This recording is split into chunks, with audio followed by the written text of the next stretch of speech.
Are you ready? Yes? Philip Seymour Hoffman is here. He is one of our most talented and versatile actors. What do you do? Like one of the greatest actors that ever lived. I do many things. I give it a 10 for the acting. It's just great. I am a writer, a doctor, a nuclear physicist, a theoretical philosopher. The jury was so blown away by the master that they ended up giving it too many awards. He knows I'm old guard. You're French. But above all, I am a man. You made a lot of movies. Hopelessly inquisitive man, just like you. You make these characters interesting and they come alive. That's talent. This is a great movie and a great performance, so let's just sort of move beyond that. What's your name, sir? Please welcome the lovely Philip Seymour Hoffman, everybody. This is what every actor dreams about. You don't drink. You can be the most brilliant guy in the world and still be upset. No, I don't. In fact, you went into rehab. Still not handling life very well. Yeah. The best you'll ever feel is when you've done a good job.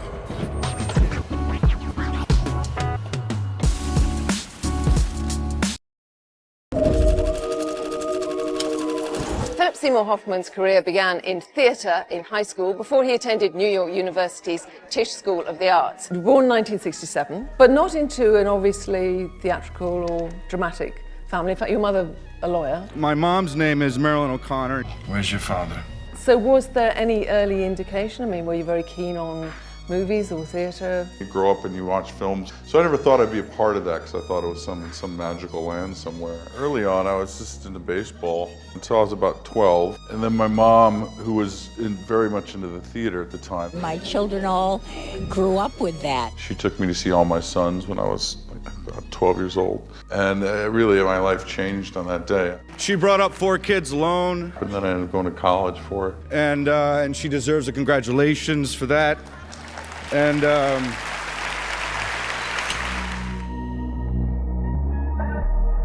some actors look like Hollywood stars no matter whom they play.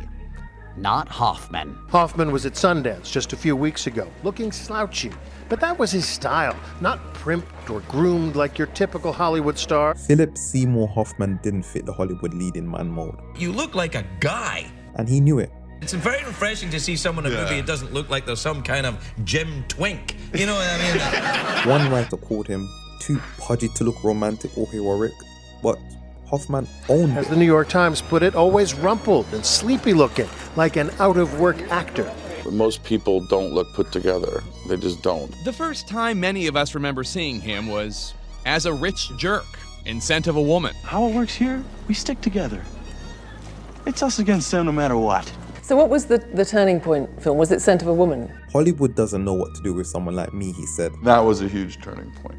And I remember that feeling. So I thought, oh, maybe this is something I'll do. You know? His look made him believable in roles most actors couldn't touch, bringing authenticity to every character he played. Just try to look the way that the part's supposed to look, you know what I mean? In over 40 screen roles, Philip Seymour Hoffman hasn't just played against type, he apparently has no type.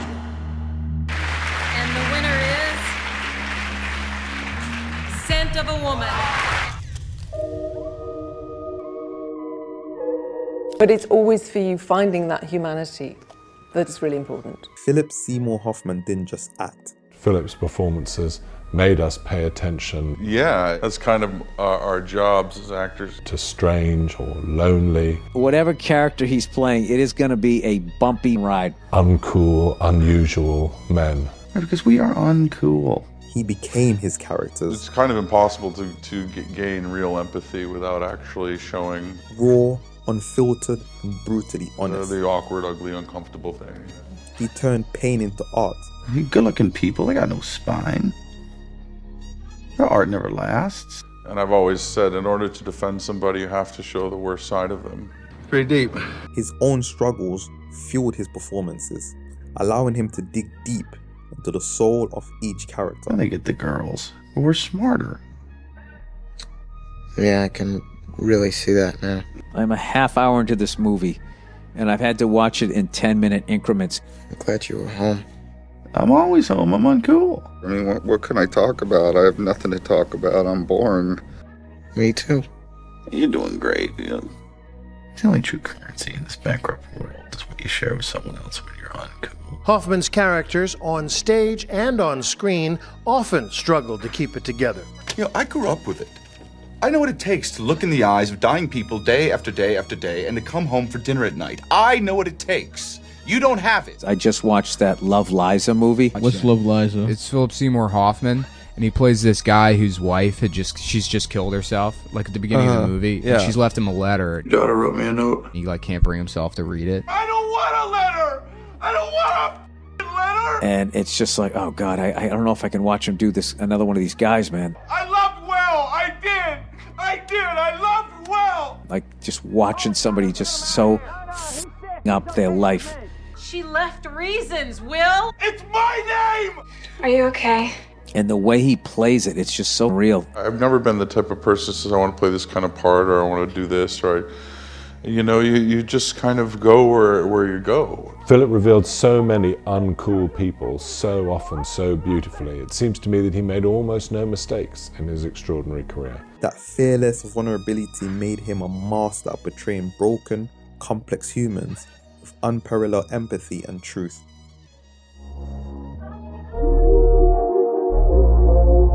Well, you do think your career is going to be over all the time. Doing something well is difficult. I will commit myself probably past the point of health. Acting's not something that you get good at and stay good at. He works himself into a state of crisis and distress, worrying that people are going to know he's a fraud and that his career is over. Actors kind of feel that way all the time. Acting is that whenever you start to think you're good at it, something happens and you're like, oh God, I was really bad. This from a guy considered one of the best actors. Part of my job is actually that it's me. I'm not a painter, I'm not a musician, I'm not these things where I'm creating something that then I can distance myself and you can actually experience it. And there is something about people criticizing that or failing in that realm, and it's actually you they're talking about. That's hard to take, and I do fear that, definitely. Is that part of the whole thing that makes you good? Doing something well is difficult. My lame answer to it, because I think, some parts I think are easier to get inside of than others, but ultimately doing it well when on the day when you're there, it's very tricky. Sometimes I'll set things up for myself that I don't know if I'll be able to achieve. You know, you actually have to go in and start failing and start risking and start humiliating yourself sometimes right there in front of people in order to get to the good stuff. He was a person with such scope and breadth that he could play anything. You make these characters interesting and they come alive. That's talent. Secondly, you made a lot of movies. Hoffman acting was like willfully rearranging his molecules to become another human being. He could make you laugh. Why should you want to know? Let it rain! I just sharted. Let it rain! I don't know what that means. Rain dance! I tried to fart and a little shit came out. This man is in the house. Oh my God! He could make you cry. It's not fair! It's not fair! He could terrorize you. What do you want? He could thrill you. Go crazy. Did you touch anything? Did you touch him? You didn't have to kill him. He could make you fall in love with him. Maybe a little goodnight kiss. Some actors have zero range, and they play the same roles again and again and again and again. But Philip Seymour Hoffman, a true chameleon. Shut up! Will you shut up? Shut up! Not me. The only way you're gonna get what you want is for you to shut up! You think I'm playing? You have to stop this campaign against me. His talent, widely celebrated. He was an actor's actor. You can stop it at any time. How? Confess. You've got it in your head that I corrupted this child after giving him wine, and nothing I say will change that. Both of them got Oscar nominations for Doubt. In Charlie Wilson's War, the aging, overweight CIA agent railing against his button-down Ivy League bosses. Damn it! That performance earned Hoffman one of his 4 Oscar nominations. His talent, widely celebrated. His latest film, The Master, tells the story of a tormented World War II veteran played by Joaquin Phoenix. He stumbles upon a cult called The Cause. It is led by Philip Seymour Hoffman. Another great performance, maybe I think my favorite of Hoffman's, is as Lancaster Dodd. You seem to know the answers to your questions. Why do you ask? The master. Are you feeling very masterful? No, actually. I'm sorry you're unwilling to defend your beliefs. He's not a one-scene character. He's not an afterthought. Can I ask you about Philip Seymour Hoffman? He's the title character.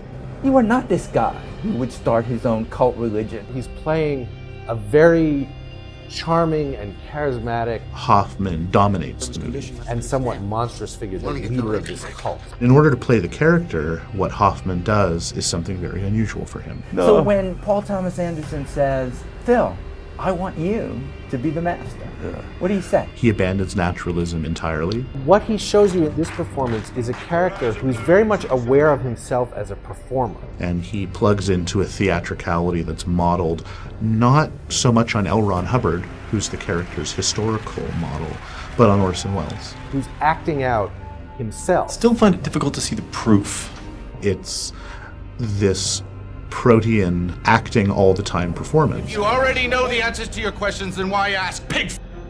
Well, I think the thing is that this character be as accessible as possible. Which makes sense for Lancaster Dodd, that he's on all the time because he wants people to think that he's a vessel for some great knowledge. He's also a character that needs to have a believable kind of charisma. He's making all this up as he goes along. That makes his status as cult leader feel earned. So you're always watching through a hall of mirrors, the performer. I have unlocked. Giving a performer as a performer. And discovered. And we get the sense that the man believes the performance. A secret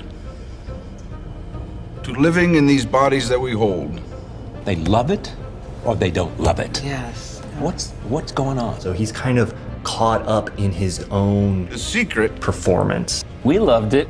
is laughter. There's something about the character that Phil plays that's a little bit unknowable. He had a scumminess that he was happy to sort of try and play with. So he's kind of hard to get to know. What's he like to direct? It's, like having the keys to a good car. Hoffman also nominated for his role as a cult leader in The Master. The jury was so blown away by The Master that they ended up giving it too many awards.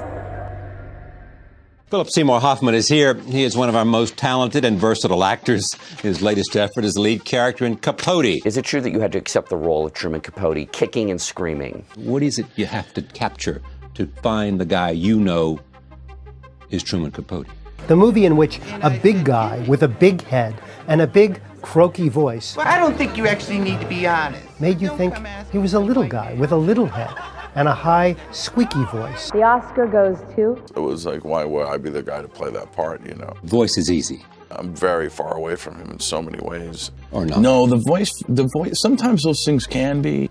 Yeah, you're like 9 inches taller. Yeah, but I'm not very good at accents and mimicking people. I've never been good at that. I'm like 5'10", and, I weigh like, 230. I'm a big guy. And I think you have to kind of start with saying, I don't know. Yeah. I don't know how the hell I'm going to do this at all. And then eventually I go, all right, let's do it. And then you kind of realize that your gut leads the way, and you trust that, and that's what I did. The Oscar goes to Philip Seymour Hoffman in Capote. When you are lost, you are not alone. Doubt, the story of a young priest in the 1960s accused of an improper relationship with a student, is up for 5 Oscars. Hoffman's gift for making emotions feel raw and real set him apart. Philip Seymour Hoffman, dressing up for the show today, nominated for Best Supporting Actor. Directors often let the camera linger on him, trusting his reaction to carry the scene. Speaking of doubt, Philip, I understand you had your own doubts about even playing this role. Is it true you almost didn't go out for it? In doubt, one scene the camera holds on Hoffman for 15 silent seconds. Let this alone. No. In a 120-second sequence, over 60% focuses on him, even with 2 incredible actors present.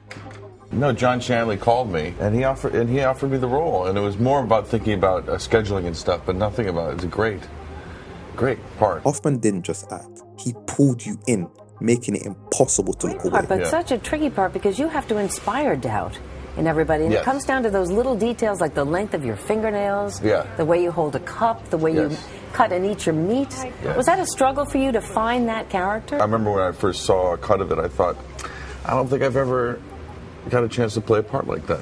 And you've said that you will never say to anybody whether the priest did it or didn't do it. Absolutely not, yeah. But in your own head, you must have had to make that decision to play the part. Yes. So you know. Yes, I'm the only one who knows. I'm such a fan of his. I really couldn't tell you, sir. Since I saw Scent of a Woman. I thought I saw someone fooling with a lamppost. Hoffman collaborated with Sidney Lumet, My pull focus. the Coen brothers, They were gone. Spike Lee, I know he's my friend, but I have to say there's just nothing he can't do. and most notably, 5 different times with his close friend, Paul Thomas Anderson. He was in my very first movie, and it's just amazing to watch someone who you were rooting for get to the point where you can now go to a studio and say, Philip Seymour Hoffman. You don't have to say, the guy from, the sidekick friend, they know his name. Philip was the first one of my generation to be a fully actualized actor-artist. We're also directed by Philip Seymour Hoffman. He had something to say with his work. What was it like working with him? Extraordinary. Extraordinary. He was very wise and very powerful. I love that man, we all do. A mentor to a lot of actors like myself. You don't drink? No, I don't. Why am I here? What am I doing? Why aren't I gone? In fact, you went into rehab. You've identified yourself so much as an artist. You can be the most brilliant guy in the world and still be upset. That to release yourself from that identity in other people's minds. And, still not handling life very well. Yeah, you want to numb yourself. I would definitely say pleasure is not happiness, because I think I kill pleasure. I got sober I was 22. And where's God in this equation? Why create man? Because he made this. This most destructive and violent creature, So this was drugs or alcohol or both? when you could make them angels. All that stuff, yeah. Why would you do that? Why would you give us this? This is it? And then look at the answer. Truly I know what you do not know. I liked it all. 22 years of sobriety. And why did you decide to stop? Who had an inkling in the beginning and said, you know what, I don't want this to control my thing. You panicked. So I'm not going to do it. I'm going to give everything I am to acting. Whatever I was doing made me worry if I was going to be able to do the things I wanted to do with my life. I was putting myself in situations and predicaments that were dangerous. There's things I want to do, and I'm not going to do them if I keep doing this. It's not going to happen. Ultimately, everyone is the lead in their own story, and then eventually life ends. You're watching America This Morning, America's #1 early morning news. Tonight, the body of the acclaimed actor and a father of 3, Philip Seymour Hoffman. 46-year-old Philip Seymour Hoffman. Hoffman Hoffman was found dead in his New York City apartment over the weekend. Dead at age 46. Found dead in his West Village apartment. With the new details on the shocking death of Oscar-winning actor Philip Seymour Hoffman. But his death also exposed a dangerous personal struggle. A friend found the 46-year-old in his bathroom, dead of an apparent drug overdose. The news shocked the world. A tragic ending because of a secret struggle behind closed doors. What's your reaction when you hear of a big Hollywood star that has the world in his hands, presumably dies of an overdose? An all too familiar Hollywood story. The irony of being perceived as being loved by a lot of people is sometimes you don't actually love yourself. Philip Seymour Hoffman didn't live or die like the typical troubled star. He was neither an aging diva like Michael Jackson or Whitney Houston, struggling desperately to rally for one big comeback, nor was he an early flameout like Corey Monteith or River Phoenix or Heath Ledger, shooting comets who did not live long enough to fulfill their early potential. The Oscar goes to Philip Seymour Hoffman. We lost Philip Seymour Hoffman, the finest actor of his generation, and the drugs got him. Tragically, he'll also now be remembered for the demons that drove him to an early death. From Broadway to the big screen, Hoffman was one of the most ambitious actors of his generation. Fans gathered overnight at his New York City apartment to pay tribute with candles and flowers. We lost one of the greats. It's very, very sad. He's one of the most recognizable faces in cinema. Acting is not something that is put on a canvas. You have a gift that you can just put up on a wall and people can come by and see whenever they want to see it. It's really what you do in that day with what you're acting. What you do on that day is when I'm satisfied. I love Will. I did. I'm as good as what I'm showing you right now. You made a lot of movies. I was just saying, I was just looking at that. I was like, I'm getting tired. I'm so sorry, Ruben. He was a giant actor. I'm fortunate. I think he was right in that upper echelon of as good as we've ever had. The best you'll ever feel, it's me that cares about that child, not her, is when you've done a good job. That's the best you'll ever feel. And that satisfaction is wonderful. Good day, good day. Because it's a job well done. It's exciting. It's really exciting. The day that ended where I felt like I acted well and I went home and I was able to breathe a free breath that was long and deep, you know, and go to bed and my eyes shut and I went to sleep peacefully. The Oscar goes to Philip Seymour Hoffman in Capote. That's as good as it gets.